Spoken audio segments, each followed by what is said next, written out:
Welcome to Life on the Rocks, your innovative entrepreneurship and motivational based show where we ask the real questions by tapping into the minds of successful, high-performing individuals.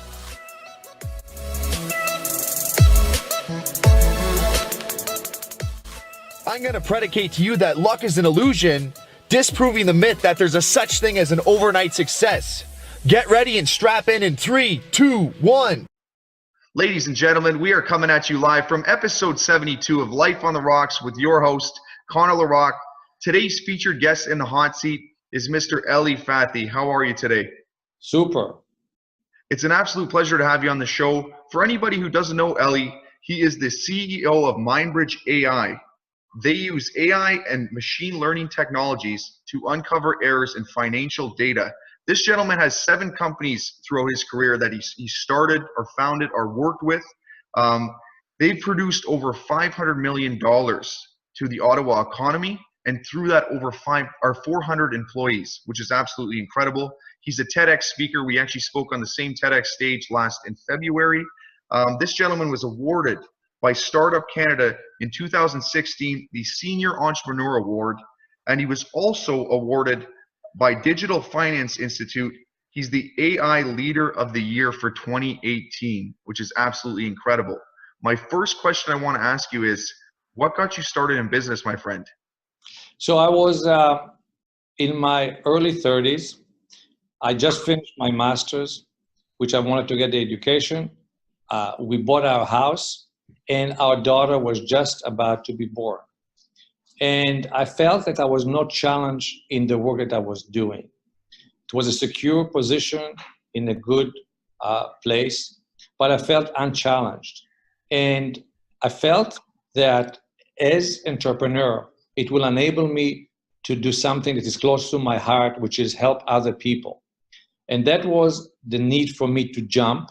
As a matter of fact, our daughter was born, and a week later, I left this position and went on a 3-month contract into unknown of the entrepreneurship world. I want you to walk me through that for a moment. What was going through your head at that time when you're thinking, wow, I have a secure job, high paying position? What was going through your head? Like, how did you get to that level of certainty where you said, you know what, this is the right move for me? I just was not challenged enough. And my wife, I must admit that in any successful entrepreneur, you always have a second part, your spouse. And my wife was very, very much supportive. And even though our daughter was just born, I felt enough confidence in myself that I can do it.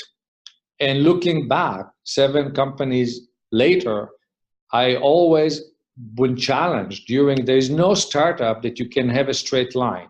Any startup goes up and down, and you have challenges and difficulties along the way. But as an entrepreneur, you have to be tough.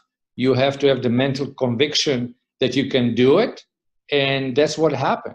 You just keep on rowing, keep on running, keep on every day, go to work. And sometimes there were many challenges that you think that, why am I doing it? Why am I getting up in bed and I'm not making any money, but yet I am pushing forward? And at the end, if you have the thought and the conviction that you're going to succeed, you're going to succeed. Oh, I really like that. Do you think you're an entrepreneur by trait? Like, is it innate inside you? You've always been kind of entrepreneurial, or did later on in your career just kind of grow upon you? You kind of got put into that position? I tend to think that it's something probably from my childhood. My father had a store. When I grew up, I grew up in one room with that housed 9 family members. Wow. And my father used to have a fruit and vegetable store. And after school, we used to go and help at the store. So my father can have the ability to rest a little bit. So this was from childhood that I really was into this kind of area of business. And I don't think that I can identify. I know that from my perspective, one of the things that I wanted to do was education. That was really important to me. And I did receive my bachelor and master's degrees. But once I achieved that, I think that I got really excited about, as I said, the ability to help other people, Right. and got into the business world. 100%. I think it's great too because, again, I see your philosophy. You want to create your own life on your own terms, right? I really vibe with that. I like that perspective. So how did you go from, starting off, taking the leap of faith, becoming an entrepreneur, and then all of a sudden starting 7 companies? That's pretty incredible. I have to give you prompts for that. Was it difficult? Like, did you focus on one at a time, or did you go into multiple areas at the same time? Like, how did you break in to get all of these companies, go from 1 to all of a sudden 7 big companies? So my philosophy is one company at a time. I don't believe in having multiple. The first 2, I was actually the vice president of engineering. Wow. And in both cases, they did not succeed. I left before they failed. A couple of years after, they did fail. Nothing to do with me or nothing to do with the company. It just that was the nature of high tech. But in both cases, I was not the CEO. I was the VP of engineering. And after I left, they failed. The third one, I did build to from 0 to $5 million in sales, and I was able to get an exit there. And then the second one, the fourth one, also I had an exit. The fifth one, another one that did not succeed, so it failed as well. The sixth one had a major exit, and now number 7 that is going to be a major exit. So as I described, there is no straight line and there's no 100% success. When you are into entrepreneurship, you are going to have ups and downs, and not everything that you start will succeed. No, 100%. I really appreciate that perspective. And it's awesome to see the kind of entrepreneur roller coaster you went through. Some of them succeed, some don't. You get your exit strategy. What's your advice to, I guess you could say, the younger generation thinking about, should I become an entrepreneur, and whether or not they should take the leap of faith in the digital era? So you have to consider that being an entrepreneur, you have 2 opposing elements. One, on the one hand, you are elated and excited and have the conviction that you succeed. On the other end of the spectrum, you have the notion that people say, you're crazy. This idea will never succeed. What are you doing? Go and get full-time job. Why are you doing it? And now you have to be thinking between these 2 bookends, somewhere in the middle, where you have to decide that I am going to succeed, but it's not going to be easy. Right. So my advice to young engineer, young entrepreneur, data scientists, people that want to, you can start a job and a company in any area. It doesn't have to be in engineering, but you have to consider that it's not as easy as you think. It's not as difficult as you think.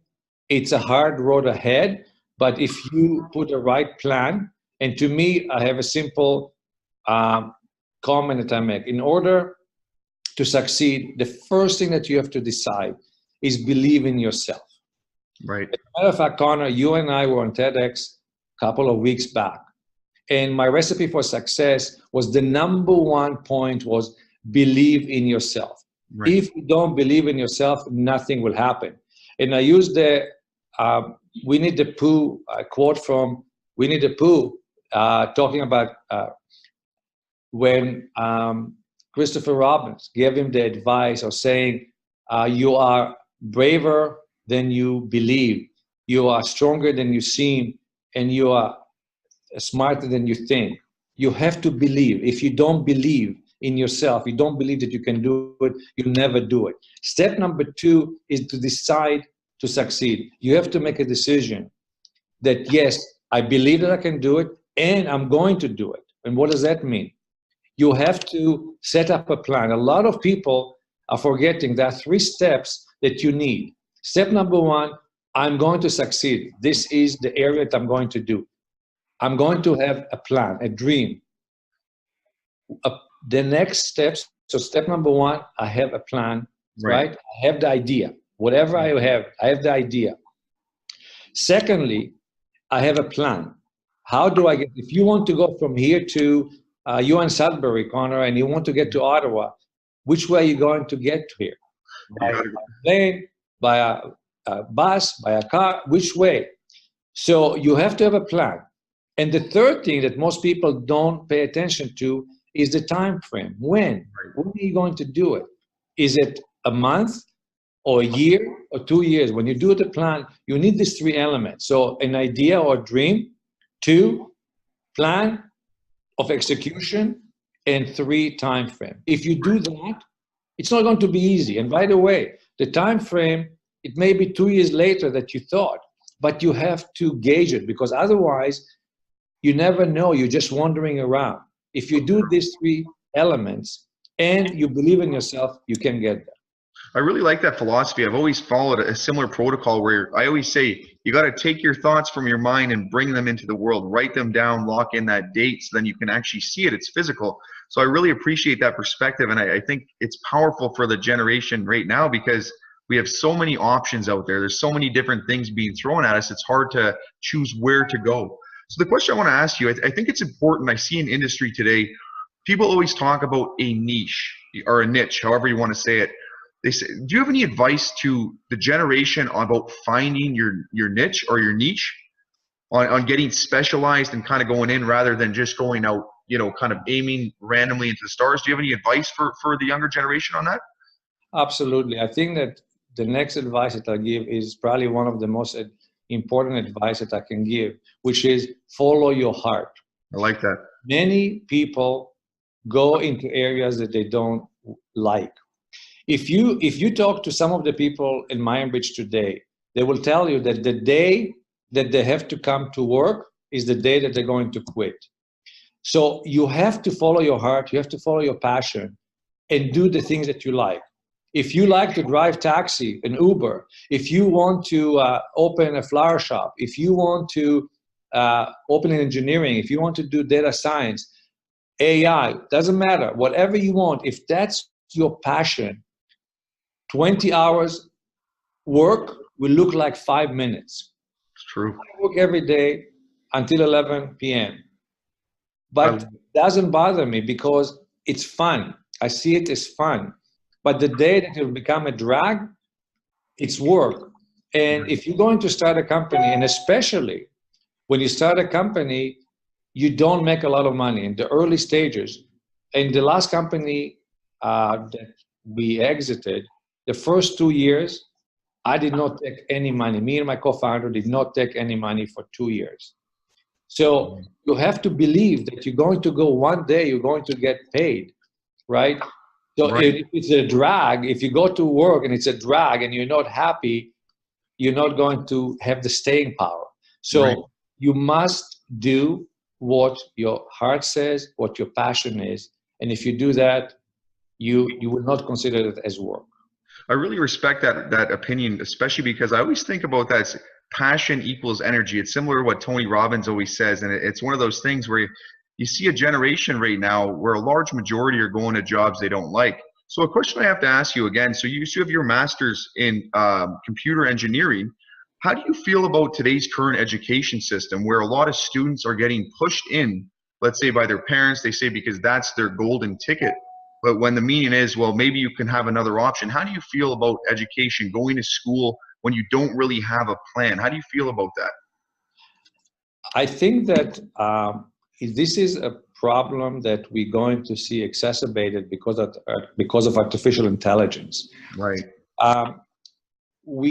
So I'm going to give you a longer answer, that direct answer, in the sense that there is a big concern right now, and our company, MindBridge AI, as well, is in the area of transforming the audit world.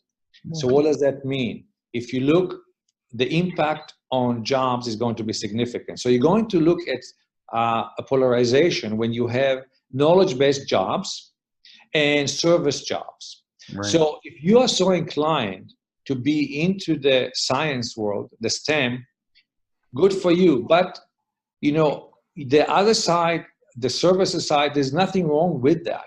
If you are inclined to be in, as I said, knowledge-based industry, all the best. Because again, going back to the original idea, do what you like to do.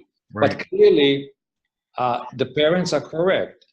If you're going to go to knowledge-based job, STEM job, the situation in terms of future employment is going to be a lot easier than the other side.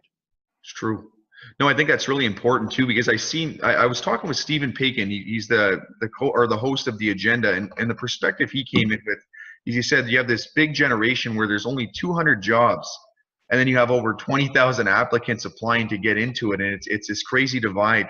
How do you feel? So being that AI is going to, I guess you could say, take a hit at the marketplace in terms of employment. How many years do you think is on the spectrum before we really start to see this break in jobs because of AI? I'll give you some data points, Sure. and I would say AI could be utopia or could be dystopia. I don't know which one it is, but I will give you some data points. There are 360 million manufacturing jobs in the world. Every time that a robot is placed in the work environment, it replaces 5.6 positions, which means if in the next 30 years you'll have 60 million robots, what will happen to this 360 million position? Point number two, Amazon Go, just about a year and a half ago, Amazon introduced the grocery store, or basically department store of the future, where you have a cart, you go into the department, you pick up whatever you take from the shelves, and you leave. And with facial recognition and knowing the UPC card, scanning everything, basically you get your bill when you leave the store. Right. No human intervention. There are 3.6 million cashiers in North America. If all of the department stores put these kind of systems, what happened to there? Thirdly, look at the driverless car. Right. Right now, if you look at the current drivers, human makes a lot of errors. You have accidents. If you have accidents, you need policemen. When you get injured, you need to go to the hospitals. You need nurses. You need doctors. You need body shops to fix the car, and so on and so on. So the cascading effect of having driverless in this car industry is going to be impactful, and especially you may not need as many cars. So manufacturing, we don't need as many cars again. All of these are data points. So that looks like at the negative side, the dystopia. But on the utopia side, maybe there'll be a better jobs being created with the AI, high-paying jobs that we are not aware of right now. So when you say, when would that happen? The notion of AI is really a marathon. It's we are now at the early stages. I call it, we are the first 100 meters of a marathon that will end up in singularity. Singularity will be when a human and a machine will be at the same level. So they expect sometimes by the year 2045, 2050, for a machine-powered AI-based system to have the same capacity, cognitive capacity of a human being. Wow. And if that's the case, all bets are off. Who knows? But it's very important that we don't lose fact that between now and then, that what we see is that human can do something important and the machine can do something important. So it's not the rise of the robots, but really the robots helping human to do a better job in what they are day-to-day activity. No, 100%. I think that's actually a great point. Yeah, it's an interesting perspective to think, in the next maybe 30 years, 20 years, where exactly it's going to land on the spectrum. I wanted to ask you, so running, what specifically got you into AI? So now being the CEO of MindBridge AI, looking in, like you said, you weren't challenged when you were at your other company. What made you think, okay, I want to start this technology company? Like, what was the kind of philosophy behind it when you started? So when you see the advancement in the world, it's really fascinating. The one seminal point that happened in AI is 2014. A company called DeepMind in the UK. I interviewed the gentleman, Toby Simpson, actually on here on the show too. Just sorry to cut you off, but go ahead. Introduced a computer system that was able to play against a human and beat the human in the game Go. Now, if you don't know about the game Go, it's a game that Chinese board game that involves black and white marbles.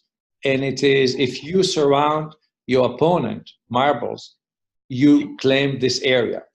And it's an extremely complicated game, and the number of moves that are possible are astronomical.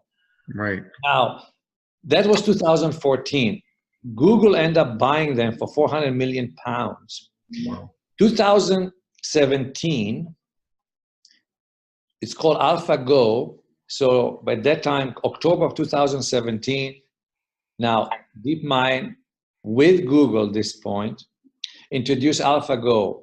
And AlphaGo was able, without human intervention, just by knowing the rules of the game, the computer system was able, the AI was able to learn the rules and come up with moves and play another against other machines. They had 3 different games. One of them was chess. And Right. this particular chess program had many experts giving them and inputting the rules. Within 40 minutes, the AlphaGo was able to beat that other software game within over 20 times, and about 80 times it was a tie. Wow. So you can see that the development is enormous. So when I saw what's happening in this field, it became very apparent that our next generation of computers and developments and into the society will be in AI.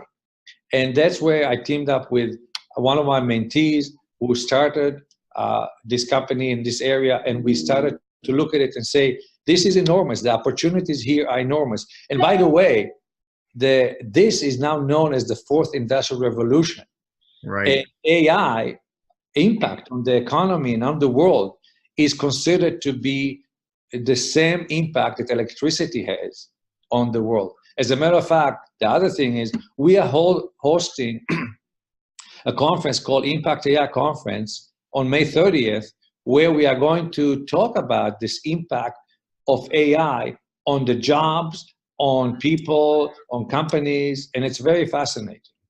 That's incredible. Honestly, I wanted to see the scope, because you think about it, obviously the bandwidth and how big it's getting, and it's just at the starting point, I guess you could say. So it's pretty incredible to see. The one question I want to ask you, running a company like this, like being the CEO, what are some of the difficult points that you have to transition through as an entrepreneur and being the kind of the head person in the company? Like, what are some of the big obstacles you have to run into dealing with AI and stuff like that? So you have a number of challenges. Number one, you have to build a team. Right. So when we start, obviously you don't have all the team. You have to build a team. So you have to find the right people and build a team. You have to build the culture. Right. A company without a culture would not succeed over the long term. And then you have to convince people to give you money. We are venture backed. So you have to go and raise money.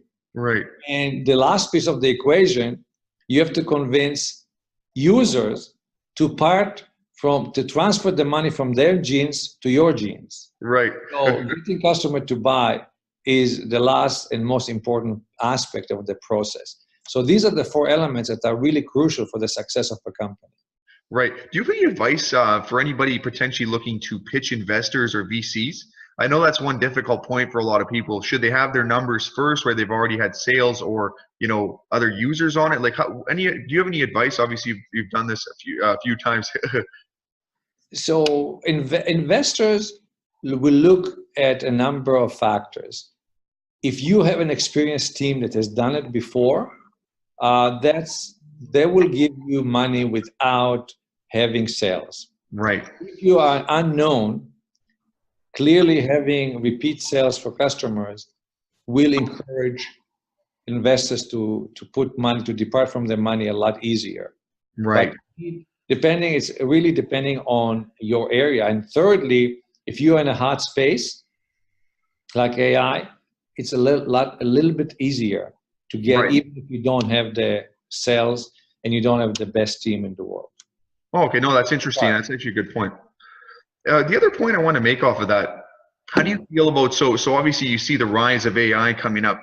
How do you feel about the rise of cryptocurrency? So I see there's companies, so there was a company we had spoken to on the show actually called Fetch AI, which deals in cryptocurrency, but they also do AI. Like, how do you feel about that coming through? Do you have any perspective on that you could offer?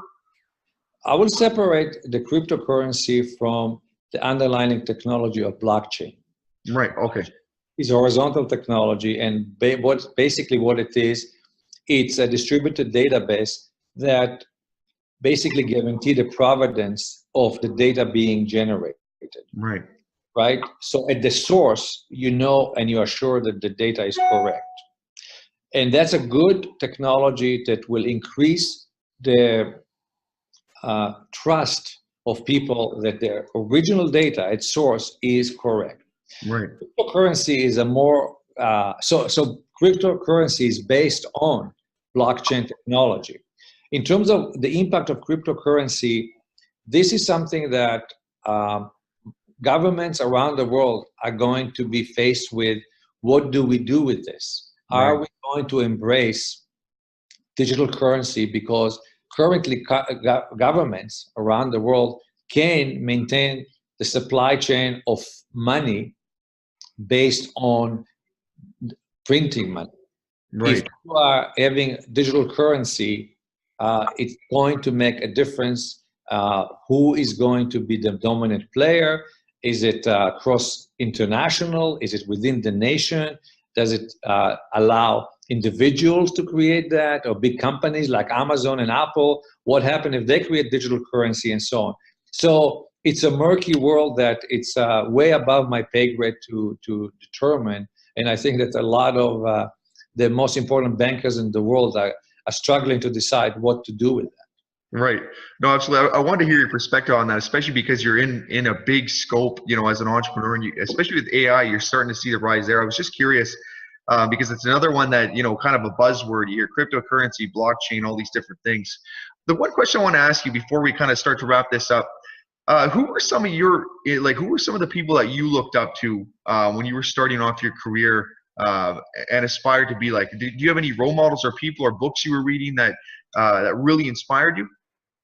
I continuously read, and I mentioned to you what I read now, books about entrepreneurs that were successful. If it is Howard Schultz from Starbucks, if it is Steve Jobs from Apple, if it is right now, as an entrepreneur, I cannot let the book down.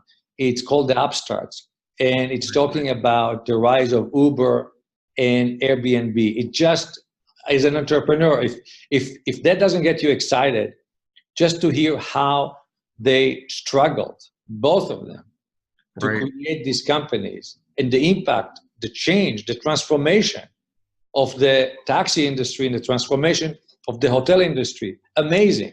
So I love to read books about entrepreneurs that are successful. I read the book of a lot of them, like Jeff Bezos from Amazon. I'm a sucker for reading books about other entrepreneurs because it motivates me a lot more. Oh, 100% too. You get to see inside their mind. I think that's one of the greatest things. And even go back in history, you see some of the. So one of the ones that inspired me back when I was starting out was Napoleon Hill. I really liked the story from Dale Carnegie, Andrew Carnegie, where he started off. Yeah. And it's cool that you can put yourself inside those minds. One of the last questions I want to ask yourself. So I know you have other publications and things online.